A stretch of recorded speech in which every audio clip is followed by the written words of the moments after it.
Los bardos en la antigüedad eran los poetas encargados de transmitir la historia y las leyendas. Iban de pueblo en pueblo, compartiendo un poco de su conocimiento al mundo. En la actualidad se trata de dos idiotas con acceso a internet.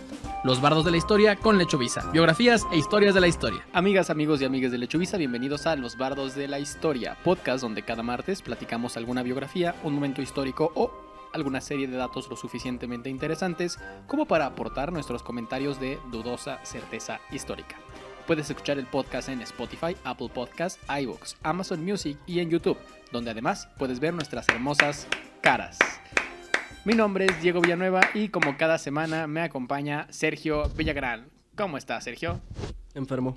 Se te nota. Para la gente que le preocupe y que nos esté viendo en YouTube, lo que tiene Sergio no es COVID. Está doblemente certificado que no es COVID. Sí, el doctor se aseguró. Le da eso que ahora, que antes era muy normal y que ahora es lepra, que es catarro. El catarro común. Es un catarro común. Sin embargo, obviamente está tomando sus precauciones, ya tiene un tratamiento, ha usado el cubrebocas durante todo el tiempo y pues simplemente nos estamos cuidando lo mejor posible. Aún así, estamos aquí intentándolo todo para que ustedes no se pierdan otro episodio de su podcast favorito. Que pues antes de comenzar, muchísimas gracias a la gente que nos ha encontrado últimamente en redes. Hemos recibido comentarios muy chidos de gente que se topa el podcast, que nos recomienda, que le está pareciendo algo interesante lo que estamos haciendo. Y pues para ustedes es que hacemos todo esto. Si ustedes ya nos conocieron, ya sabrá de qué se trata más o menos este concepto. Pero para quienes no, les platico. Cada semana alguno de nosotros dos prepara un tema, investiga, hace toda una conexión con el universo y decide contarle a la otra persona una historia, una serie de datos, la cual el compañero no conoce. Hasta que le damos una pista que suele ser bastante inútil, pero pues es tradición y las tradiciones se respetan. Primero los niños con mis niños no y arriba la familia. En este caso me toca a mí preparar la historia. Y como ya le anticipé a Sergio, porque no quería seguir jugando con su corazón y su ansiedad, sobre todo ahora que tiene catarro, damas y caballeros, es un capítulo doble. Eso significa que Sergio se va a dormir en unas 4 ocasiones durante el capítulo. Traigo 4 pastillas encima. Por suerte me hizo un café doblemente cargado, entonces vamos viendo qué funciona más, ¿no? A ver cuál gana, güey. Sí. Y una disculpa, voy a tratar de sorberme los mocos fuera de micrófono, pero pues de vez en cuando se va a escapar, ¿no? Entonces, si a ustedes les da mucho asco eso, aguántense. ¿Sabes qué me da mucha risa, güey? Cuando se escucha cómo los güeyes se pasan, ¿no? Es que es como, sí, güey, es que... Sí. Es como, güey... Es como cuando ves a un niño que se está cagando parado. Así de, ¿quieres ir al baño? Todos sabemos lo que hiciste, cabrón. En fin, me toca a mí contar la historia, Sergio. Espero estés listo porque allá va la pista. Te voy a contar, Sergio, una historia que habla sobre el poder en diferentes presentaciones. El PRI. No, el PRI es capítulo triple, cabrón. ¿No vas a contar la historia del Partido de la Revolución Institucional? No Sí, será. Sí, ¿no? Sí, el Partido Revolucionario Institucional. Así es. Correctamente, pero no. No será la historia del PRI. Pronto finado. Empecemos. Hace mucho tiempo, pero cuando digo mucho tiempo es antes del PRI, entonces bastante tiempo, existían pues las tierras que todavía no tenían nombre, pero que ya en el futuro conoceremos como Europa.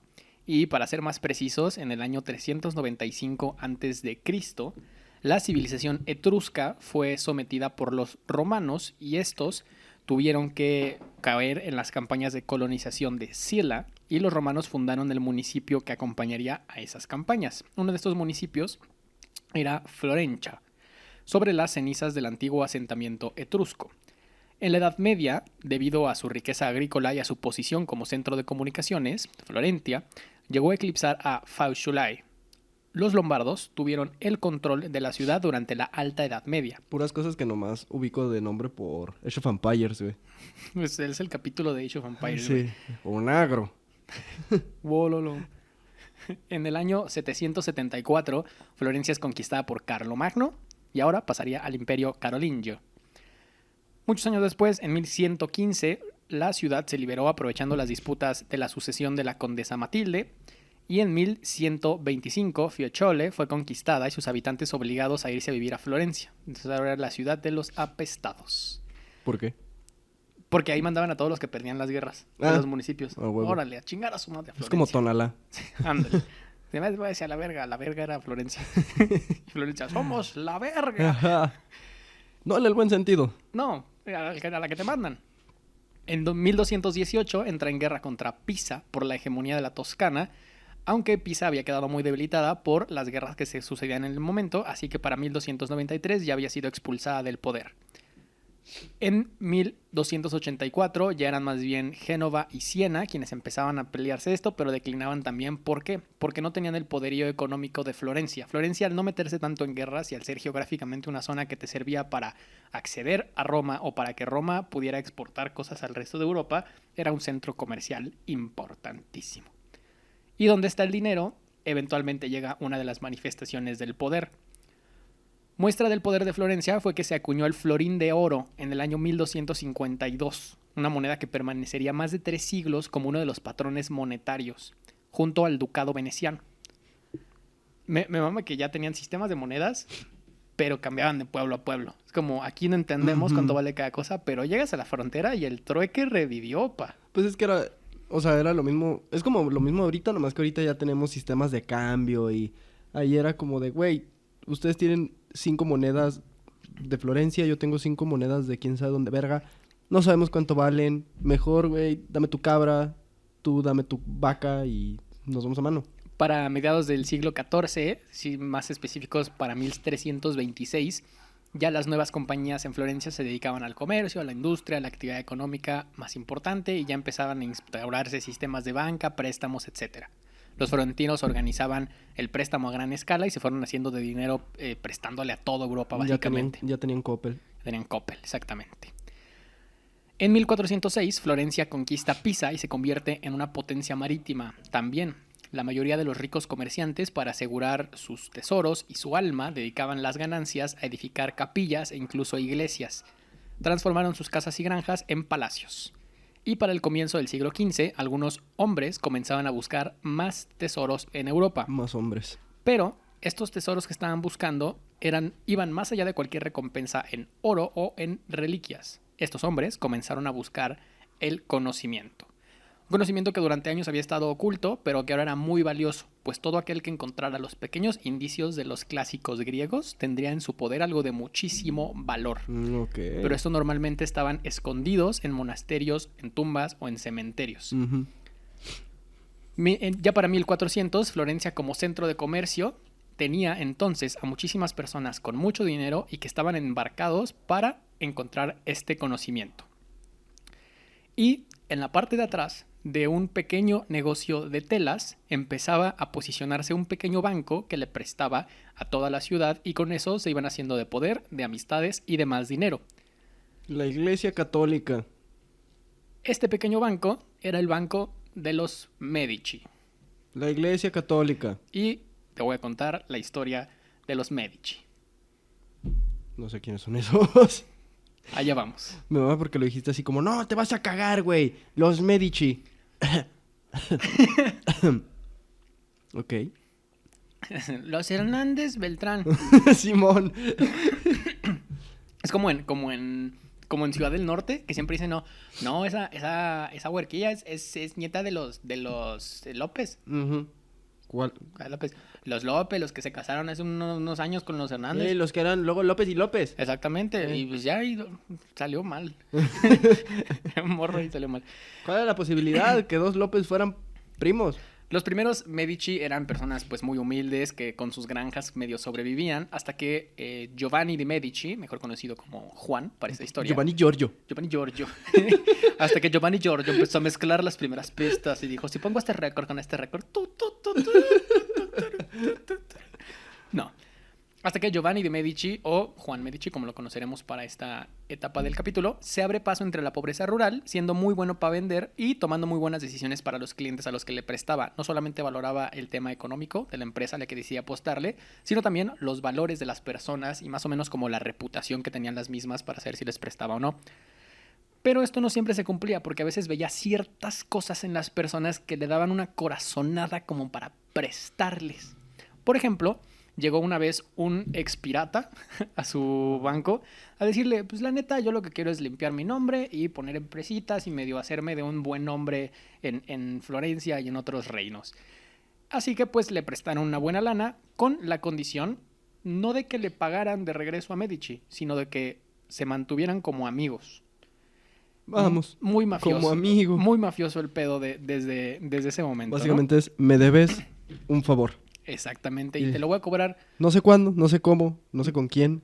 Pero... Es más, ni siquiera sé si lo voy a cobrar. Pero si llega ese día, Ajá. espero estés listo. Espero estés listo. Los Medici le prepararon un préstamo muy pinche grande y nada, además de eso, le acompañaron del resto de sus amistades. Es decir, ahora eres amigo de los Medici, ahora todos nuestros amigos son también tus amigos. Eso le aseguró tener el dinero para tener pequeñas empresas y negocios, pero también para entrar a un círculo social que le aseguraba limpiar su nombre. El ex pirata Baltasar Cosa ahora era sacerdote. Vaya. Pero no nada más era sacerdote, sino que gracias a las amistades que mantenía con los Medici, logró ser el cardenal de Florencia. A huevo. Pero siguió siendo tan amigo de los Medici que esto les fue muy conveniente cuando en 1410 fue nombrado Juan XXIII como papa de la Iglesia Católica. Vale, verá. No, o sea, no me sorprende porque ya sé que en la historia de los papas hay cosas bien densas, así que no, pues tal papa antes en su juventud era reptil, era reptiliano, pero... De hecho, si buscas la línea de tiempo de los papas como oficial, en la de Juan XXIII no aparece que es Juan XXIII el papa, sino aparece como un cisma en la Iglesia Católica y los antipapas y tuvo que haber un concilio. Ay, sí, la historia de la Iglesia Católica en esos entonces es una hueva, o sea, porque es pelea de tíos en cena de Navidad, pero que involucra a toda Europa, güey. Pero era como, no, ¿sabes qué? Él ya no va a ser el papa y entonces vamos a tener 2 papas. Y es como, ese papa no va a ser el papa, ahora es el antipapa. El tema es que los Medici con este movimiento ya no nada más eran los prestamistas y banqueros de Baltasar Cosa, eran los banqueros del Papa. Del Papa. Y por lo tanto, eran los banqueros de todo lugar en el que hubiera misiones cristianas católicas de la época. Controlaban todas las cuentas del Papa, de las familias florentinas y movían casi todo el dinero de una de las zonas más poderosas del mundo. A pesar de esto, Florencia vivía bajo la sombra de una gran derrota que ni siquiera el poder del dinero de los Medici o las amistades del Papa podía solucionar.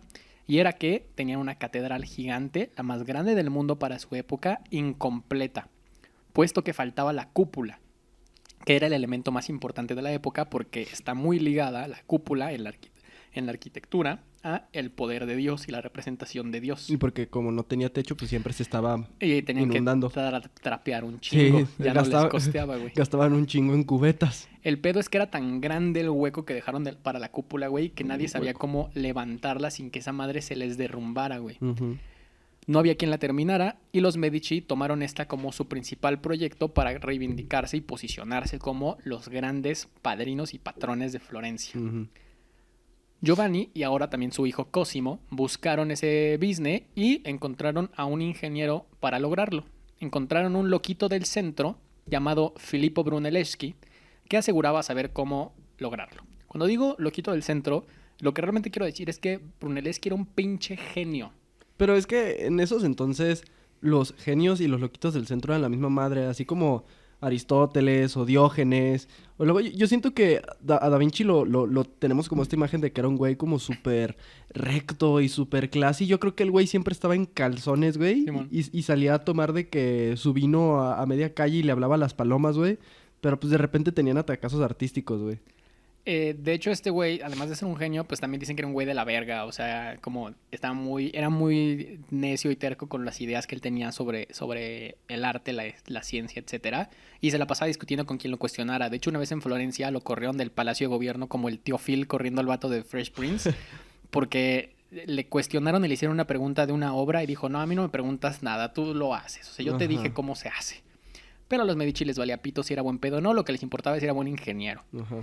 Y Brunelleschi encontró en los Medici a unos patrons bastante fieles que en 1419 le mandaron construir el nuevo orfanato de Florencia. Lo que hacía Brunelleschi es que era un loquito del centro, sí, pero un loquito del centro del siglo XV italiano. Es decir, tenía la oportunidad de vagabundear en edificios históricos y en construcciones que por alguna razón llevaban 1000 años ahí. Y él estudiaba cada centímetro de las construcciones antiguas romanas. Es lo que te iba a decir. ¿Cómo que edificios históricos? Si esos edificios en ese entonces no eran históricos, pero sí, dices, o sea, Sí. los romanos... Era 1500 años atrás, Sí, ya güey. estaba levantando Es que esa madre. ese es el pedo de Europa, güey. Es una cosa... A mí algo que me voló la cabeza cuando vi, por ejemplo, la serie de Vikingos, era cuando viajan a Inglaterra, o lo que después sería el reino de Inglaterra. Están así como los pequeños castillitos y así, y se encuentran los vikingos con un güey, un rey inglés, que le dice, ¿sabes qué es esto? Y entonces bajan como unos baños, y el güey de que, no, pues no tengo ni puta idea, le dice, güey, estos son edificaciones de los romanos, gente brillante que vivió cientos de años antes que nosotros. Y yo es como, güey, ¿qué pedo con eso, no? O sea, que la historia de Europa es tan antigua. Y ese era uno de estos pedos, güey. Como te decía al principio, el conocimiento de los antiguos griegos se había perdido, lo habían quemado, lo habían destruido. Y entre ello iban muchos principios de ingeniería y arquitectura. Sí. Entonces los güeyes que levantaron los grandes panteones, su obra y su manera de construir se había perdido. Ujú. Y los edificios nuevos no duraban y nadie sabía cómo construir los edificios viejos. Brunelleschi, de pura observación, Ajá. dedujo cómo se construían esos edificios, güey. Ujú. Y pues entonces se ganó un poco los favores de los Medici. Cualquier cosa que pedía, los Medici se lo costeaban. Y Ajá. lo que ellos querían hacer a grandes rasgos eran hacer la nueva gran ciudad clásica para competir con el antiguo esplendor de Roma. Se enfocaron en la cúpula y Cosimo le apoyaba completamente para ganarse esa recompensa que la iglesia ofrecía para quien lo lograse. Ajá. Brunelleschi temía que le robaran la idea de cómo él quería levantar la cúpula, entonces hacía todos sus cálculos y planos en códigos que él mismo inventaba y no le revelaba a nadie cómo leer, o sea, sus planos y sus notas solamente él podía interpretarlas. Como Y tú cada- en la prepa. Sí, básicamente. El peor es que el profe tampoco entendía. Ajá. El peor es que tú tampoco entendías. Y luego, seguido, o sea, cada ciertos días quemaba todos y los volvía a escribir. Ujú. O sea, tenía un delirio de persecución bien ojete, güey. Cuando se reunieron con la iglesia para controlar el gran plan de Brunelleschi, lo que les pidió fue: sostengan un huevo de pie.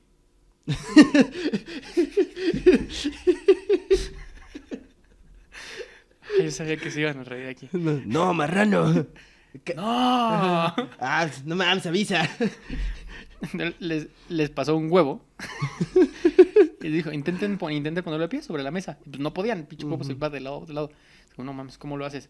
Y Brunelleschi lo agarró y les dijo así, y aplastó el huevo.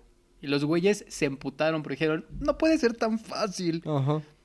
Y les explicó un poco el concepto detrás de ello, el concepto de ingeniería detrás de ello, y dijeron: pues chinga su madre, ya no hay nadie más. O sea, eres Ajá. el único loquito que está dispuesto a hacer lo que perdemos, ¿no? Igual si no te sale, te matamos. Brunelleschi aplastó el huevo en la mesa. Brunelleschi aplastó el huevo en la mesa y salió con un nuevo business. Pero sin un huevo. Pero sin un huevo. Me suena un buen trato. El pedo también es que lo que quería Brunelleschi hacer era replicar un poco las estructuras que se hacían con madera y con hormigón en lugar de exclusivamente madera y ladrillo. Pero el pedo no es nada más que no había suficiente madera u hormigón en toda Italia, sino que también se había perdido la receta del hormigón desde la antigua Roma. No mames. El pedo es que Brunelleschi estaba tan obsesionado con estas edificaciones que de sentir, ver y probar las paredes antiguas romanas dedujo la receta del hormigón y lo pudieron utilizar de nuevo. Entonces pudo sostener la cúpula no con una estructura vertical como se utilizaba en ese entonces, sino con estructuras circulares como si fuera el soporte de un barril Ujú. que se fuera aplastando a ella misma. Los Medici dijeron: say no more, mi cabrón, y ya tenían a cientos de cabrones trabajando. Los trabajadores comían arriba para no hacer el camino de 350 escaleras y les daban vino rebajado para seguirle chingando. Fue entonces cuando, lamentablemente, Giovanni de Medici muere en 1429. Y antes de morir, dejaría una lección muy importante a Cosimo, su hijo. Esfuércense por mantener al pueblo en paz y las fortalezas bien cuidadas. No se comprometan en complicaciones legales. El que impide la ley perecerá por la ley. No atraigan la atención pública sobre ustedes y manténganse libres de tacha mientras yo no estoy. No quiere decir que no se metan tachas, No mames, jefe. pero mantenerse libres de escándalos. Me gusta pensar que esas palabras ominosas que siempre dicen que dan las personas famosas antes de morir, literal es como cuando se muere el papá de Fiona. O sea, que termina y manténganse libres de taches. ¿Papá? Literalmente, güey. ¿Papá? Cuando en realidad es como, creo que me cagué. Simón, güey. ¿Decimos eso? No. No, te dije que dijo algo de la tacha. De la tacha. Giovanni de Medici fue enterrado en la iglesia de San Lorenzo, reconstruida por Brunelleschi, convirtiéndose de una iglesia muy humilde a un templo espectacular, que aún llevando el nombre de San Lorenzo, todos conocerían como el templo Giovanni Medici, y ya no eran tanto una iglesia católica o de algún santo, era la iglesia de los Medici. Era un monumento. Cosimo era ahora el líder de los Medici, el padrino de la ciudad y el encargado de la construcción de la catedral, ante lo cual encontró otros rivales, pues la familia Avici, una familia rival de los Medici, quiso aprovechar este momento de No, desestabilidad. que todos tienen nombre de DJs. Avici. Avicii, Medici. Quisieron aprovechar este momento para sacar del poder a los Medici.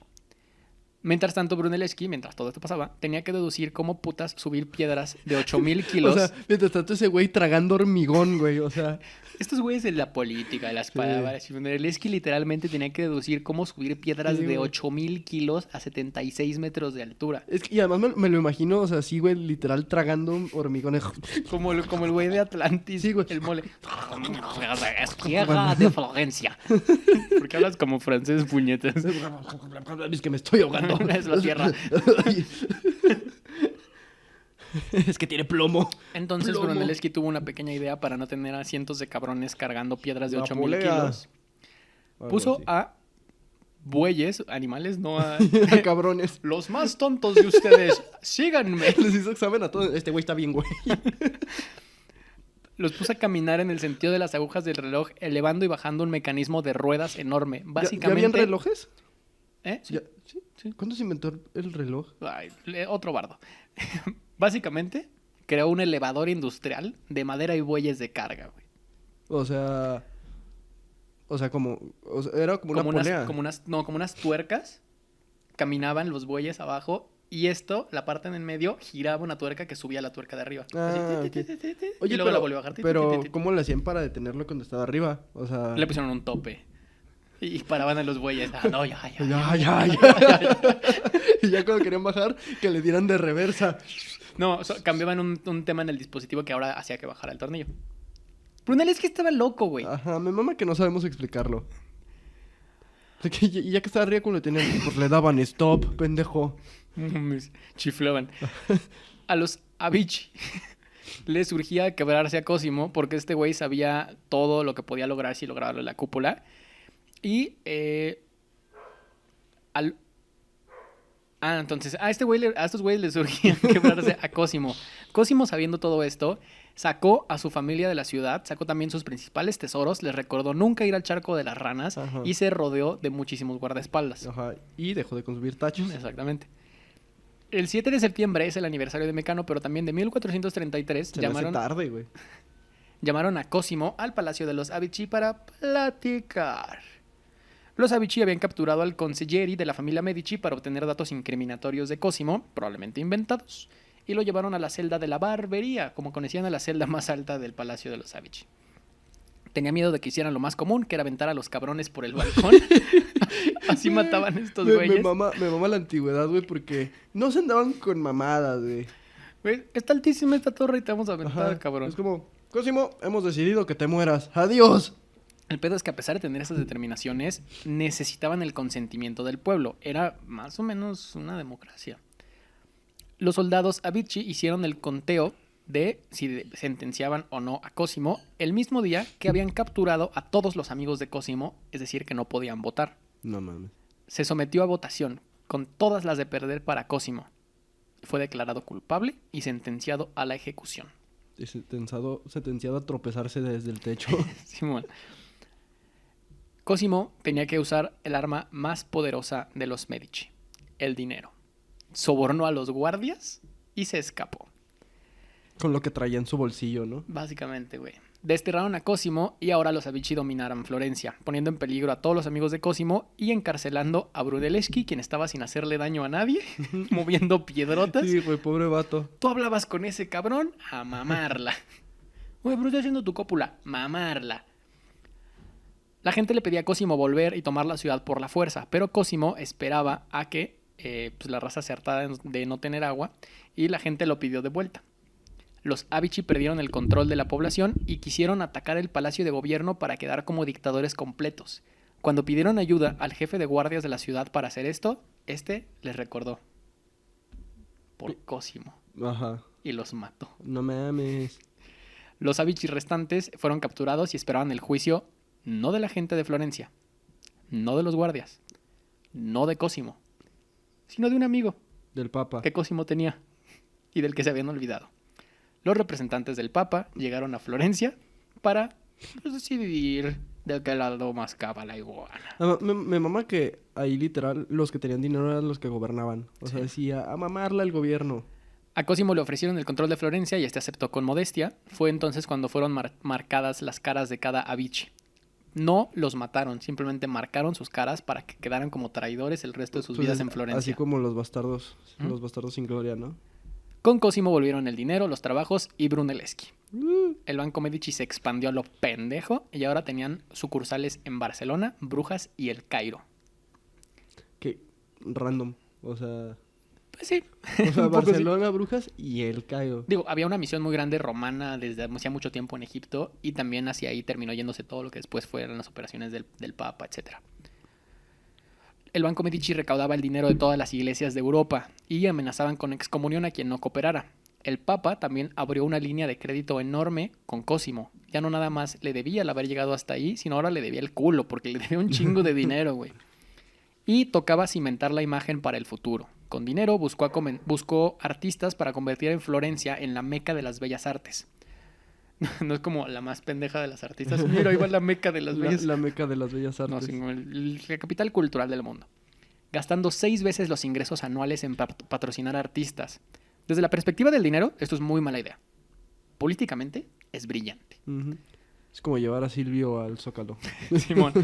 Es así como después de siglos de estar los artistas restringidos únicamente a aquellos que podían generar con sus escasos recursos, los Medici tenían prácticamente recursos infinitos para que estos exploraran, inventaran, innovaran en cada una de las artes del momento e inclusive en cosas nunca antes vistas. Como el cine. Este momento en el arte supuso una nueva perspectiva, un nuevo inicio, y es a lo que hoy conocemos como los inicios del Renacimiento, Del cine. del cine, exactamente. Comenzaron con la Super 8 y a partir de ahí los cortometrajes. El cine de oro mexicano en Florencia. Una cosa que tenía Cosimo es que entendía a los artistas y le valía madre si el dinero se lo gastaban en pistear, en coger, en pedas todo el día, güey. Es decir, si tú entregas la obra y está perra, haz con el dinero lo que se te cante el culo, güey. Era lo bonito de... Antes que los artistas dependían de los Patreons y no de una industria. O sea, que no había industria alrededor del arte, sino que el arte Te depende... pago por ser. Ajá. Entonces, pues, sí les permitía como más libertad a los artistas de que no tienes... O sea, vives de esto, pero no vives de... No depende de que venda esto, sino de que alguien te quiera pagar por eso directamente. En 1434 Brunelleschi se sacó la chota e inventó algo que parece simple, pero en su momento deslechó los dientes del asombro a todo mundo. La perspectiva. Esto revolucionaba todo a la verga. Con una manera diferente de mirar, podíamos tener escenas en pintura y arquitecturas que nos hicieran apreciar de manera nunca antes vista. Entonces, Cosimo decide invertir en otros artistas, encontrando, por ejemplo, a un escultor muy joven llamado Donatello. Un joven con un carácter de la verga, no la tortuga ninja, que destrozaba sus obras y la gente no la apreciaba. Y Cosimo siempre lo respaldaba. Decía, si eres así de cabrón, yo te aguanto tus chingaderas, mijito. Cosimo esperaba una obra de arte importante de Donatello y este realizó el David, una escultura de bronce sin apoyos estructurales de un hombre desnudo. Los florentinos pegaron el grito en el cielo toscano. Y de por sí medio Florencia tenía fama de una Sodoma moderna, porque históricamente se habían juzgado a 14,000 personas por el delito de sodomía. ¿Cómo defiendes a un sodomita en juicio, güey? Así que no, su señoría, mi cliente, no lo hizo a propósito. Exacto. La señorita tiene un panochón. Es que lo que pasó es que estaba el fontanero. Exactamente. Él estaba Y- revisando el desagüe. Pero es un fontanero que tiene problemas en la columna. Ajá. Le pidió agarrar su cadera para Y en mejor ese apoyo. momento tembló. y Tembló. lamentablemente tiemblan oscilante. Ajá. Y al estar nosotros en dirección al este, No al este. no al este. No al de ese, pues. Bueno, sí me lo cogí. Sí me lo cogí. ¿Cómo ven? Ya mátenme. Brunelleschi ya estaba Ridículos. en las últimas de la cúpula, pero tenía el problema de los últimos ladrillos. ¿Cómo hacer para que estos del centro no se cayeran, güey? Ujú. Literalmente tenía pendejos hasta así de que vamos a ponerlos, Ah. vamos a ponerlos. Ah. Y propuso que los hiciera en lugar de ir poniendo uno por uno en una espiral de ladrillos. Ujú. Y como nadie sabía cómo hacer esto, Brunelleschi dijo, deténganme esta pinche madera. Ujú. Y él mismo se subió, chanclitas y todo, a enseñarles cómo ponerle los ladrillos en espiral. Ahora sería turno de la inauguración. La primera misa en la catedral terminada, con 37,000 toneladas, 4 millones de ladrillos y la joya de la corona de Cosimo sería inaugurarla con el Papa. Organizaron un espectáculo internacional, el Consejo de Florencia, un show sin precedentes, donde incluso trajeron invitados de Etiopía. Cosimo pagó el viaje de todo mundo, pagó toda la peda. Se hablaba entonces de la nueva Roma, la nueva capital del mundo, la muestra de lo que el hombre puede hacer. Y cuando digo el hombre me refiero a Cosimo. Ajá. Cosimo viviría el resto de sus días como líder de la cuna del Renacimiento, junto a sus hijos Giovanni, Pietro y Carlo. Carlo ilegítimo, entonces vale verga. A su vez conociendo a su primer nieto, Lorenzo, hijo de Pietro. En 1464 fallece y Florencia le declara pater patria, el padre de la patria. Ujú. Esto dejaba una interrogante. ¿Quién cubre el hueco de Cosimo como el líder Medici y por lo tanto el líder de Florencia? A la muerte de Cosimo, su hijo Pedro llega al poder de la familia, administrando el negocio lo suficientemente bien como para seguir liderando con autoridad en Florencia. El problema es que las familias italianas tienen más memoria que un disco duro y las antiguas familias rivales de los Medici querían volver a tomar el poder. La única manera de hacerlo era sacar a los Medici y el camino era matando a Pietro. En más de una ocasión, Pietro fue salvado por los guardias y por las personas cercanas a los Medici, particularmente por Lorenzo, su hijo, quien era uno de sus guardias, que mostraba muchos dotes de liderazgo como para eventualmente tomar el poder de la familia. Ujú. Lamentablemente, este momento no llegaba y no llegaba porque los Medici cada vez tenían menos poder, así que recurrieron a una tercera estrategia: matrimonios arreglados. Claro, un clásico. Un La madre- viejo conocido. La madre de Lorenzo de Medici, Lucrecia Tornabuoni, se ocupó personalmente de arreglar un matrimonio de prestigio con su morrito. Su intención no era más que escalar socialmente y unir el apellido Medici a una familia de la nobleza. Es entonces como Lucrecia, gracias a su educación y cultura, elige a Clarisa de entre las muchachas que le habían propuesto. Clarisa era de piel clara, pía y de estatura adecuada. Además de que lo explicaba todo. Exactamente. Entonces armaron el bodorrio, chingue su madre, 5 banquetes, lo que suponía la nueva promesa de un Medici para el futuro. Durante 3 generaciones ya la Florencia había sido capital cultural del mundo gracias al dinero Medici y los talleres culturales estaban en su apogeo.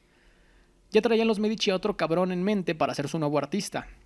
Le darían entonces muchísimo varo a Sandro Botticelli. Botticelli no era solo un gran artista, sino que también era buenísimo para chuparle el pito a los Medici. Por ejemplo, haciendo cuadros, un cuadro conocido como La Visita de los Magos, una representación de la visita de los Reyes Magos al Niño Jesús, donde en lugar de los magos salía Lorenzo Ajá. y todos los Medici, como presenciando el nacimiento de Dios, güey, como que si hubieran estado ahí. No mames. La obra tenía a todos los Medici presentes en el nacimiento. Botticelli se colocó también en el cuadro para asegurar su alianza por siempre. Como, Ay, yo estuve ahí. Yo también estuve, ¿se acuerdan? ¿Se Así. acuerdan de su amigo? Ajá. Sandro. Es ¿No? como literal el güey que modifica las fotos para decir, güey, ¿se acuerdan? Yo estuve en esa peda. A los pocos días de la boda de Lorenzo, Pietro muere y Lorenzo se convierte en el centro de atención, con vistas de todo el mundo para animarle a continuar con el legado y accediendo de mala gana, porque pues no mames, tenía 20 años. Pero tiene dinero. Sí. Siendo el hombre más poderoso de Florencia, vendrían todos los tributos de los florentinos. Era un líder muy abierto y los Medici eran muy buenos políticos. Comenzó a ofrecer ayuda, ya no nada más a los ricos, sino a todo florentino que se le parara enfrente, sin importar posición social. Ojo, los Medici no eran los gobernantes oficiales. Ajá, es lo que te decía, o sea, güey, vale pito quién gobernara. O sea, Eran como gobernantes de facto, Pues- pero había como un consejo de gobierno, etcétera. era como un pinche estado fallido donde Eran la mafia de la ciudad, la mafia gobernaba. O que sea, se servían a través de favores y Ujú. negocios y préstamos. Era la mafia, güey, literalmente. Ninguna ley les daba el título, pero de facto eran los señores de Florencia. Para esa altura ya salían en todas las obras de arte desde hacía 3 generaciones y, de hecho, todo el que entraba a la capilla de los magos en Florencia pasaba por un mural monumental donde aparecían los Medici en pasajes bíblicos. Era el mensaje de decir, lo más cercano a Dios en esta colonia somos nosotros, Ajá. cabrón. Es como esas imágenes cuando se muere alguien y que los está abrazando Jesús, güey. Sí. Así mismo, güey. Lorenzo se había criado entre los mejores tutores, escritores, artistas, etc. Durante su mandato todo el mundo era bienvenido al Palacio Medici. En un mundo regido por la iglesia, Lorenzo creó una ciudad libre. Una libertad donde se escondían donde antes se escondían y ahora existían las ganas por explorar, y de la mano de Botticelli experimentaron qué tanto el arte iría más allá de la iglesia, creando, por ejemplo, La Primavera, una obra donde aparecía Venus. Y esto ya era un poco retador porque Venus era una figura que se consideraba pagana en la época. Ujú. Y hacerle una representación tan importante era más o menos un reto. Llega entonces una nueva familia rival, los Pazzi. Otra familia de banqueros con la ventaja de que su linaje era mucho más antiguo y noble, desde el siglo XII de hecho. Entre los Medici nunca hubo caballeros, solo eran gente rica. Los Pazzi sí tenían gente de la nobleza. Lorenzo siempre procuró apartarlos del liderazgo, pero los Pazzi decidieron ocuparse del asunto con un plan muy sencillo, matarlos a todos. Ujú. El plan debía eliminar tanto a Lorenzo como a su hermano Giuliano, para no dejar la oportunidad de que la familia se restableciera cambiando de poder.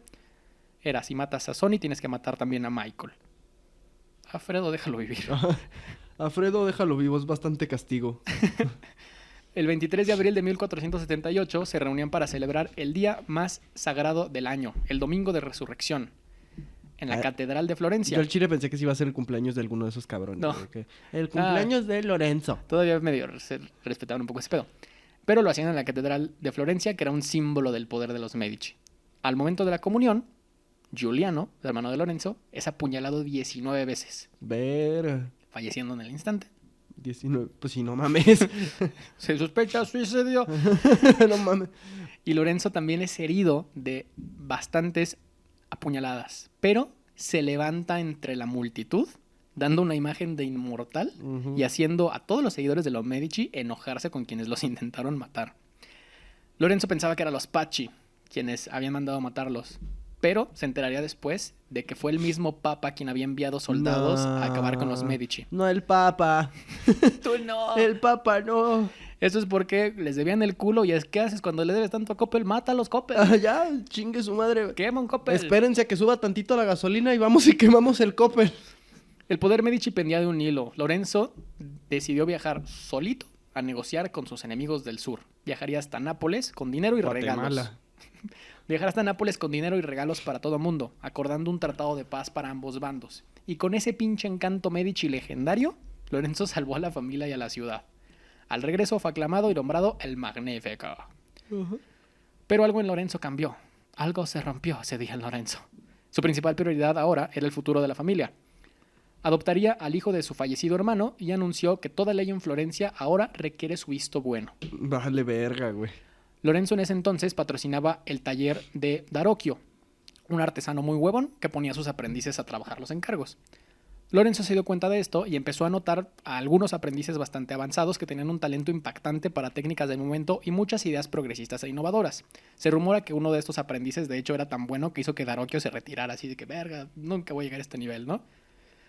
Pero Lorenzo ya tenía un artista de confianza, Botticelli, quien entraría en una disputa para seguir siendo el genio de cabecera contra este tal aprendiz que agradaba a Lorenzo. La carrera estaba marcada, Sandro Botticelli contra Leonardo da Vinci. Esta carrera entre artistas era gracias al estado de libertad que Lorenzo había impuesto en Florencia. El pedo era que en ese momento también llegaba a Florencia el poder a través de la iglesia con Girolamo Savonarola, un monje que se aborrecía de todo lo que sucedía en la ciudad y que consideraba que los Medici llevaban a un camino de pecado y perdición, inclusive escribiendo cartas a sus padres donde se confesaba asqueado por lo que veía en las calles de Florencia. Por ejemplo, debo luchar con todas mis fuerzas para evitar que el mal se me eche encima.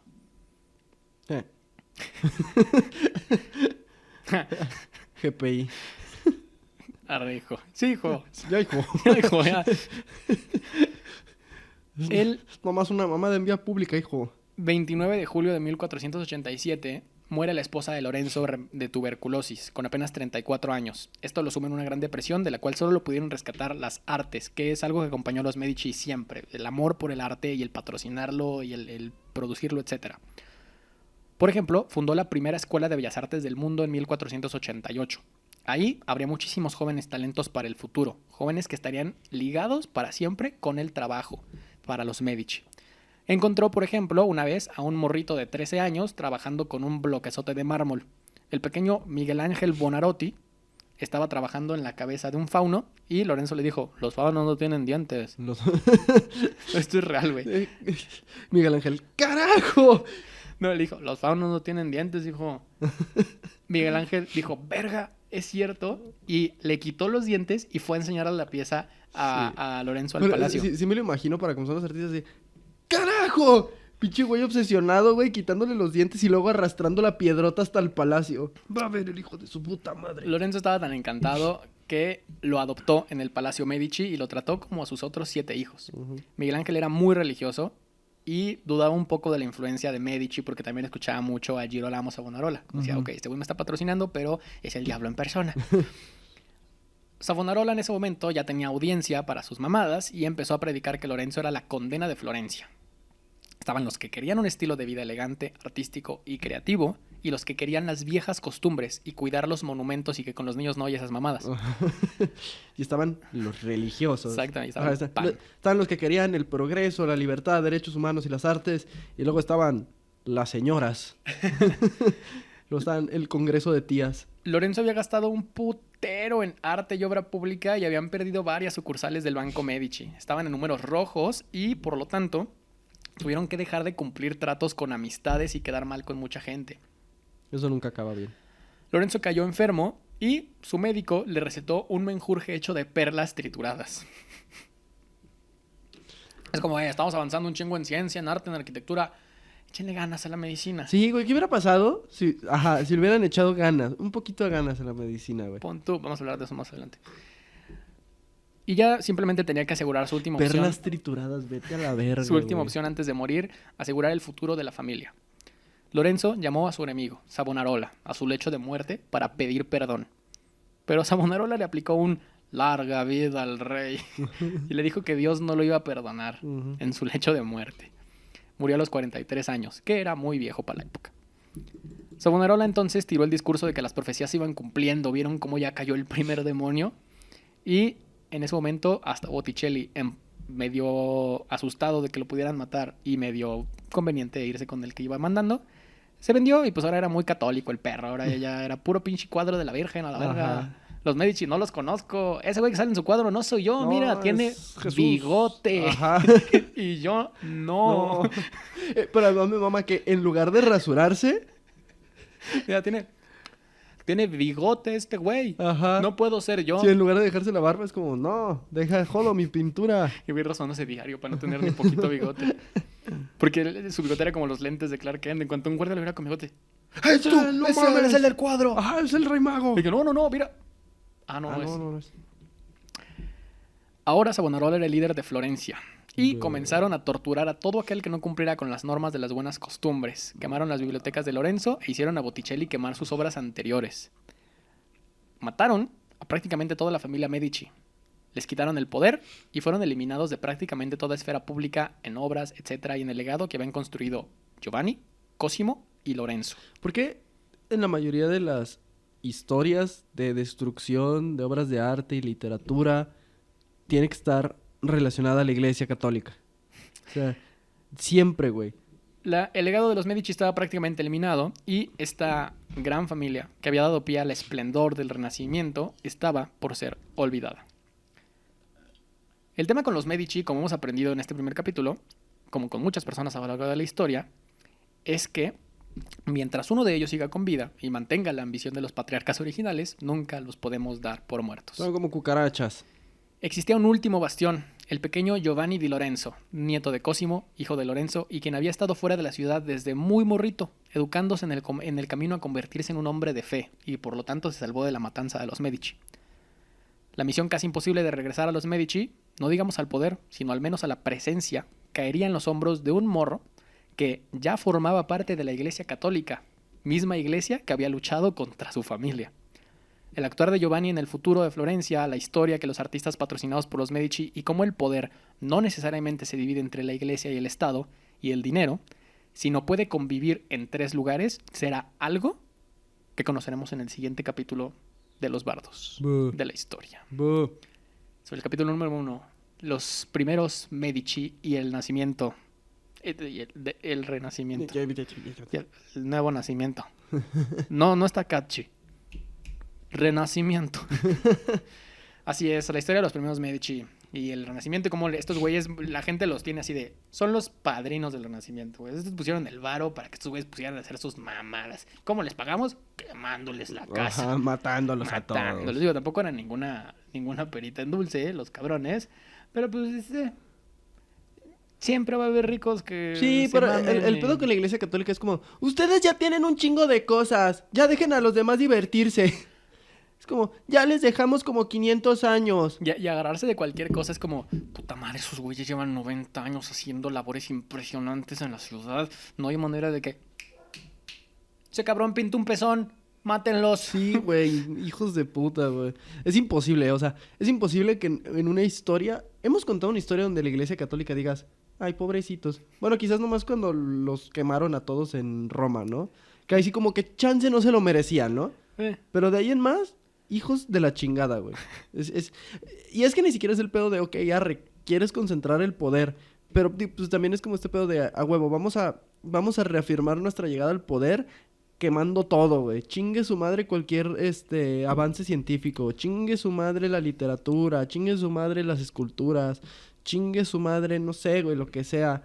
El conocimiento, el progreso, ¿Cuánto todo, güey. puto conocimiento no se ha destruido así, güey? Simplemente porque lo que... estos güeyes lo decidieron. Como empezaron estos güeyes era queriendo recuperar ese conocimiento que ya nos habían quitado durante 10 siglos de Edad Media. Es como, güey, pues en algún lugar deben estar enterrados escritos de los griegos, cabrón. Vamos a retomarlo, vamos a progresarlo. Y yo no nada más eso, sino que ahora estaban generando nuevo conocimiento y otra vez a chuparla, cabrón. Pero sigue pasando, ¿no? O sea, como que la gente que quiere recobrar conocimiento y que quiere generar conocimiento es como muy estigmatizada todavía, güey. Sí. Y es una mamada. O inclusive, o sea, el arte suele ser muy progresivo, normalmente. Sí. Y entonces, y es como muy, muy fácil que lo quieran censurar. Digo, ahorita ya nomás son señoras que se quejan, ¿no? De, ¡quiten esa escultura! Ya antes literal llegaba el papa y era como, ¡quiten esos cabrones! Otra cosa que se me hace muy interesante de este tipo de historias es que pues van saliendo cameos de güeyes que nos suenan a nombres intocables, ¿no? Da Vinci, Miguel Ángel, Botticelli. Y luego te pones a investigar más así como, güey, pues Botticelli era un pedote y Miguel Ángel era un güey bien de la verga y Brunelleschi era un loquito del centro. Y escuchaba a un güey que se dedica a la divulgación de historia del arte. Es decir, hay una época como muy romántica en la que se crea este mito del gran artista, del que no podemos dudar y el que siempre tiene que estar. Y cuando decimos, güey, pues eran cabrones que también cagaban, pisteaban, cogían. Quitarles un poco ese endiosamiento a veces te hace entender mejor cómo llegaron a lo que llegaron, güey. Pues eran cabrones que en su chamba, en su hostel, tenían progreso, etcétera. Pero también cómo de esos güeyes se agarraron personas como los Medici para cimentar la historia, güey. O sea, estos cabrones entendieron muy bien el pedo de nuestro paso por el mundo es bien cortito. ¿Cómo podemos quedarnos con arte? Y literalmente hasta la fecha, Florencia es visitar la historia de los Medici, es visitar lo que construyeron estos güeyes. La Catedral de Florencia sigue siendo un hito arquitectónico muy cabrón. Y sí, se le atribuye a Brunelleschi es el ingeniero, pero dicen, pues es la catedral de los Medici, güey. Ves los puentes, ves los palacios, etcétera. Ellos pusieron el varo, ellos pusieron la iniciativa, ellos hicieron que se moviera la maquinaria. Sí, para beneficio del pueblo, sí, para beneficio de la sociedad, pero la principal motivación era perdurar en el tiempo, güey. Pero es como la misma motivación que tienen ahorita como cada puto presidente que tenemos que tiene que hacer una mega obra, güey. O gobernador, que es como de, podríamos poner drenaje en la ciudad, pero esa madre va por debajo del suelo y no se ve. Entonces mejor hay que poner un 5º piso. Sí, justo, güey. Y otra cosa como último apunte de este primer capítulo. Cuando Botticelli empieza a hacer estas obras diferentes que ya no necesariamente eran religiosas, sino que al retomar temas antiguos traía técnicas nuevas. Yo pensaba, por ejemplo, hoy en día se critica mucho al arte contemporáneo, ¿no? Como estas madres de un plátano pegado en la pared con una cinta. Y decía este mismo güey al que sigo, recordemos que todo el arte fue contemporáneo. Todo. Y en su momento, seguramente Botticelli han de haber pensado, ¿qué son esas mamadas? Eso no es arte, solo hizo una chingadera, ¿qué pedo? Ujú. Hoy en día es un gran clásico, güey, pero es porque pasaron esa prueba del tiempo también. Entonces, seguramente la diferencia entre el arte contemporáneo y los otros es que los otros son artes consolidados. A las Sí. primeras personas que se arriesgan y les critican y lo hacen culero y les sale mal, son contemporáneos, y cuando se consolida en un movimiento se vuelven consolidados, se vuelven clásicos, que fue lo que pasó con el Renacimiento. Sí. Estos güeyes tuvieron que cagarla, y así como salen los nombres de Da Vinci, de Botticelli, de Brunelleschi, habían otros cientos de morros que los Medici patrocinaban y que no valían pa' pura verga. Obviamente nos quedamos con estos, pero pues fue apostarle también en una época histórica al arte. Ujú. Es como Cars 2, que en su tiempo fue muy criticada y ahorita es muy buena. Hay que apostarle al arte en todas las épocas. Por ejemplo, en esta época, la mejor manera de apostarle al arte es seguir a Lechubiza. Sí. Estamos en todas las redes sociales como @lechubiza. Este podcast en particular está en Instagram como @losbardos de la historia. Síganos en todas las plataformas de podcast que existan. Estamos literalmente en todas. En YouTube también pueden ver nuestras hermosas caras. Y muchísimas gracias a la gente que nos sigue, a la gente que nos escucha, que nos comenta, que participa por ahí. De verdad, nos gusta mucho saber que estos capítulos les sirven, que estos capítulos les gustan. Esta serie que me voy a aventar sobre los Medici, tomé mucho café para hacerla, entonces sí, escúchenla. Sí, denle una buena repasada. Y nosotros fuimos los bardos de la historia, que nos vamos, pero no sin antes recordarles, como cada semana, que Jamás confíen en el Papa. con dinero baila el perro. Ujú. Y no confíen en el Papa. Nunca. En cuanto pueda los va a traicionar. Podrá verse muy viejito y argentino, pero neta, en cuanto te des la vuelta te va a apuñalar por la Cuando espalda. te confíes, ¿de quién te burlaste vos, eh? Ajá. ¿Eh? Cállate.